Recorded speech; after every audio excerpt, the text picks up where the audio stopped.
Hi everyone! If you don't already know me, I'm Heather Young. Today I'll walk you through Ipsos's performance optimization framework. As a very visual person, I thought it best to get a little animated in my presentation. Before we dive into performance optimization, I want to start at the very beginning. Okay, not that far back, more like here. By now you've heard about the 4 frameworks. You may have incorporated them into your conversations with clients, or you may still be wondering how to implement them. The frameworks represent how our clients think about their business. If our goal is to be more consultative, and it is, then we need to think about their businesses in their terms and not just in our terms. We'll never get past playing the methodology game unless we all think about the work we do for our clients in terms that match our clients. So how can we think about the frameworks? I've found that the easiest way for me to think about things, really anything, and to remember them is to create an extended analogy. For me, the 4 frameworks can be likened to buying a house. With commercial strategy and forecasting, we're asking the very first question, should I buy a house?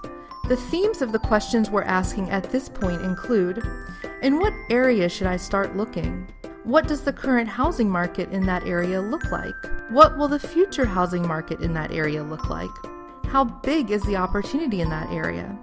Am I getting in on the ground floor, or am I going to have to put significant work into reshaping this community?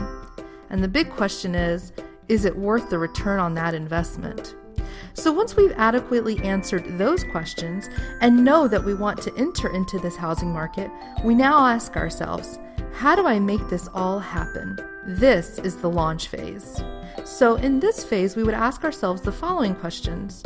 What are people saying about the market I've chosen? What's the buzz? What's the target product profile, TPP, of the ideal house for me? What will my stakeholders think about that ideal house? Will they think it's worth the money or the commute to work? What attributes are going to drive my satisfaction with that home? And what other houses are in this market, and how does the house we like compare to theirs? Okay, now that we've answered those questions, it's time to buy the house. Once we've bought it and launched into it, now we want to understand, how do we maintain our investment and keep up the house, or keep up with the Joneses, if you will. At this point, we'd ask ourselves, how does my home compare to my neighbor's? How do I keep my investment growing? In what parts of the house do I invest to keep up my return on investment? Do I fix the leaky roof? Do I paint the door a more pleasing color? Should I plant a garden? At this phase, we're optimizing the home's performance. And the thing that underpins all of this is the journey that brought us to this point. This process included many different paths. Before that for sale sign went up and the movers arrived, there was an entire process from signing a contract to getting a ratified contract to getting an inspection and an appraisal, signing on the dotted line, and so on. And this process has many different players. It has stakeholders, who in this scenario are your family, the bank, the real estate agent, the moving crew, the contractor, and even that tree removal company as part of the performance optimization process. All of these pieces fit together to create the journey to home ownership. I live in the performance optimization framework, and that pun is intended. Within the performance optimization framework, we're engaging across the client's organization.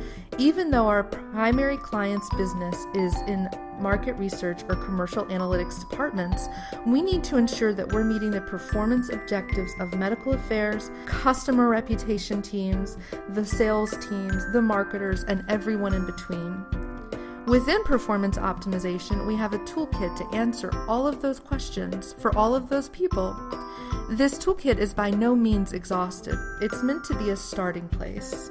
Some of the tools in this toolkit are proprietary, like Equity Vision, Ipsos BaseNet, and Emotoscape, our norms, text analytics, and some are not proprietary. But all the techniques within the toolkit help answer the question, how are the decisions that we've made affecting the hearts and minds of the intended targets?